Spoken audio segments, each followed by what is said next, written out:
ఇంత హంగామా చేస్తున్నారంటే అధ్యక్ష వాళ్ళ హరీష్ రావు గారు ఆ భాష మాట్లాడొద్దు. రోజు ఒక డ్రెస్ వేసుకొని నిరసన చెప్తున్నారు. ఏం మునిగిపోయింది అధ్యక్ష? మేమన్నా స్కామ్స్లు ఉన్నామా? మేము మంచి పనులు చేస్తున్నాము.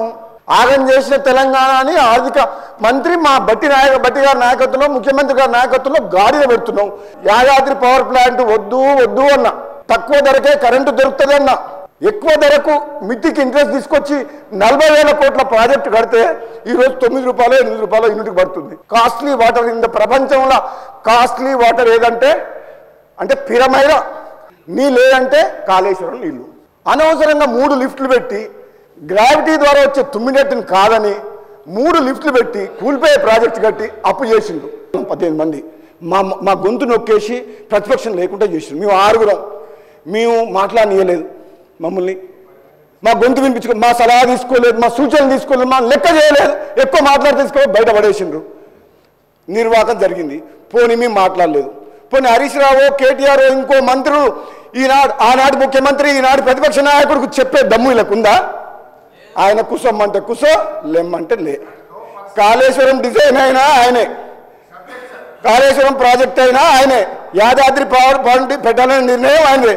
ఆయన ఒక్కడు నిర్ణయాలు తీసుకుంటూ 10 మందితో ఆలోచించి నిర్ణయాలు తీసుకుంటే ఈరోజు ఈ రాష్ట్ర పరిస్థితి ఇట్లా ఉండేది కాదు. ఈ రాష్ట్రం ఆగమయ్యేది కాదు. మనందరం బాధపడే వాళ్ళం కాదు. ఆయన వినడు అధ్యక్ష. అందుకనే అన్న వాళ్ళు తీసుకున్నారు అధ్యక్ష నిర్ణయాలు. కాంగ్రెస్ పార్టీలో ఒక వ్యక్తి చేతులు ఉండదు. మంత్రివర్గం, ముఖ్యమంత్రి గారు అందరూ కలిసి కూలంకషంగా చర్చించి అఖిలపక్ష వాళ్ళని సంప్రదించి ఏ నిర్ణయం తీసుకోవాలో 1కి 100 సార్లు ఆలోచించి నిర్ణయాలు తీసుకుంటారు. అది కాంగ్రెస్ పార్టీ ప్రభుత్వం. అది మీరు చేయలేరు ఆ పని, మేము చేస్తాం ఆ పని.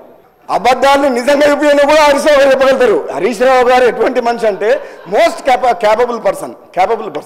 ఎందుకంటే ఆయన ఎందుకు మెచ్చుకుంటున్నా అంటే అలా మాట జగదాడు అధ్యక్ష. మా డిప్యూటీ సీఎం బట్టి గారి నాయకత్వంలో ఉత్తమ్ కుమార్ రెడ్డికి చాలా మంది సీనియర్ పీపుల్ ఉన్నారు అధ్యక్ష. ఇక్కడ మామూలు వాళ్ళు ఎవరు లేరు.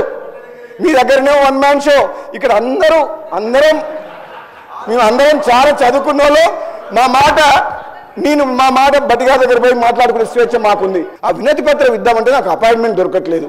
అక్కడ ముఖ్యమంత్రి గారు హౌస్కి వచ్చినప్పుడు